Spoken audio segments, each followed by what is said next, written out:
Good morning बच्चों। आज हम पढ़ेंगे क्लास 10 फर्स्ट क्लास का 7th chapter the glimpses of India.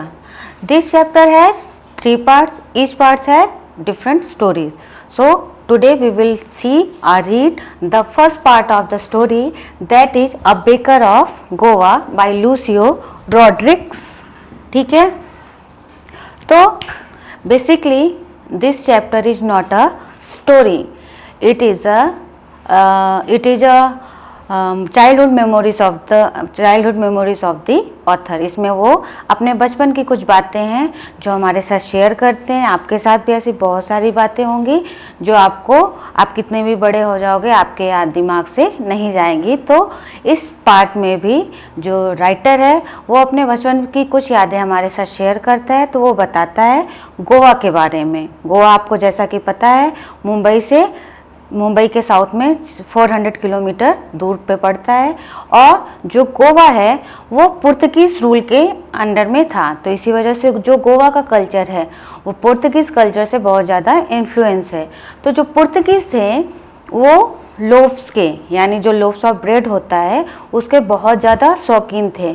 उनके यहाँ किसी भी शादी फंक्शन या फेस्टिवल पे जो लोफ्स ऑफ ब्रेड होते हैं उसके आइटम ज़रूर होते थे।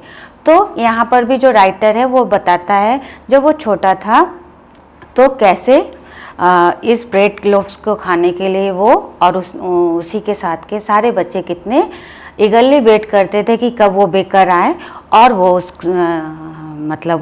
लोफ्स को खाना शुरू करें। तो जो राइटर है हमें ये बताता है कि जो गोवा है उसकी जो संस्कृति है, क्योंकि वो पुर्तगाली संस्कृति से प्रभावित है, तो वहाँ की हर चीज़ों में जो पुर्तगाली कल्चर है वो शामिल है। तो अब वो बताता है कि जो ये बेकर्स हैं, जब हमें आज़ादी मिली और उसके बहुत समय बाद तक 1961 तक, जैसा कि ऑलरेडी यहाँ पे मेंशन है कि जो गोवा है वो 1961 तक पुर्तगीज रूल के अंडर रहा।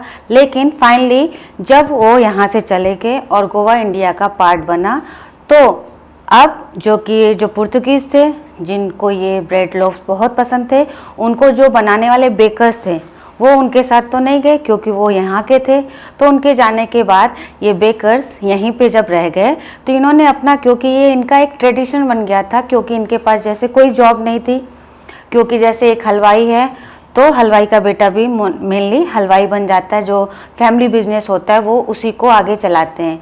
तो जो ये बेकर्स थे उनके पास और कोई ऑप्शन नहीं था, इन्होंने इसी प्रोफेशन को आगे बढ़ाना जारी रखा।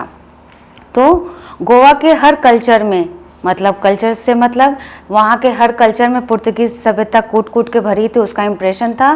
तो ऑथर बताता है कि जब भी ये जो बेकर्स थे आते थे तो जो ये बच्चे थे, ऑथर बताता है जब वो छोटा था वो बच्चा था, तो जो ये बेकर होते थे ये अपने हाथों सर पे एक टोकरी लेके आते थे जिसमें लॉट्स ऑफ ब्रेड्स लोफ्स रखे होते थे, और साथ में ब्रेड के बैंगल्स यानी कुछ कटिंग हुई रहती थी, जिसे हम आज के टाइम का डोनट मांग सकते हैं, या कुछ ऐसा केक जो बहुत जिसका फ्लेवर आपको इतना पसंद हो कि आप उससे दूर नहीं रह सकते।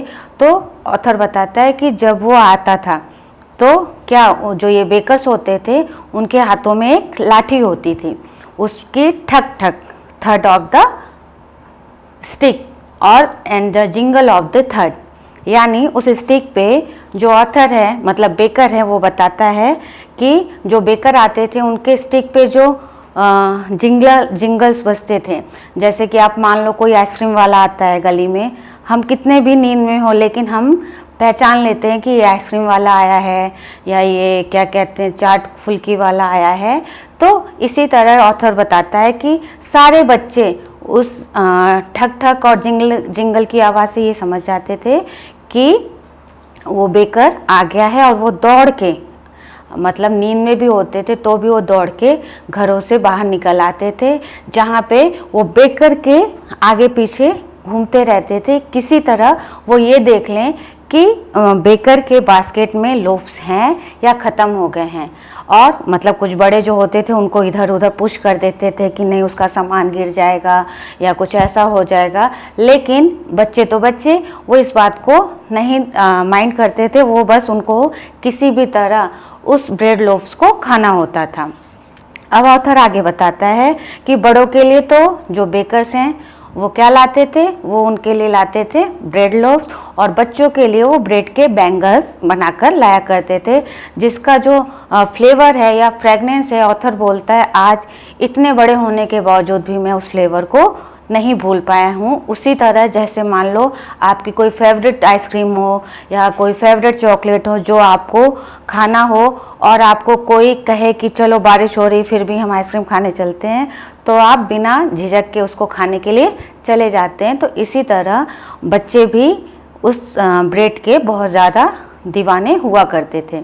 ऑथर आगे बताता है कि यहाँ तक कि जब वो ब्रेड लोफ्स आता था और ब्रेड बैंगल्स उनको मिलते थे तो ऑथर ब्रश भी नहीं किया करता था, और जब उसे इस बारे में कहा जाता था कि तुमने ब्रश तो क्यों नहीं किया, तो ऑथर कहता था हंसते हुए कि क्या कभी शेर भी मुंह धोया करते हैं, गर्म चाय के साथ तो अपने आप दांतों और मुंह की सफाई हो जाएगी। तो हमारे स्टार्टिंग में इस चैप्टर में ये बताया गया।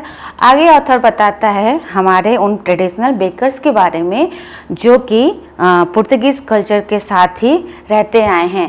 तो स्टार्टिंग में when they were under the Portuguese rule, वो एक स्पेशल ड्रेस पहना करते थे जो कि घुटनों से नीचे हुआ करती थी, जिन्हें उस टाइम में कबाई कहा जाता था। लेकिन ऑथर कहता है कि अब जबकि वो थोड़ा बड़ा हो गया, यानी ऑथर के बचपन के टाइम तक आते आते इन ट्रेडिशनल बेकर्स की जो ड्रेस है वो चेंज हो गई है। वो एक शर्ट और घुटनों के ऊपर तक की एक हाफ पैंट पहना करते हैं। और जो ये क्या कहते हैं बेकर्स हैं, ये बहुत खुशमिजाज हैं और इनके पास बहुत पैसा होता है, और इनकी पर्सनालिटी देखकर आप अंदाज लगा सकते हैं कि ये बेकर्स हैं, क्योंकि उनका जो शरीर होता है वो जैक फ्रूट की तरह होता है। जैसे हमारे के यहाँ हलवाइयों को देख के हम आइडेंटिफाई कर लेते हैं कि उनकी तोंद निकली है या ये गोलू मटोलू से हैं। तो इस तरह ऑथर हमें अपने बचपन की कहानी शेयर करता है और बताता है।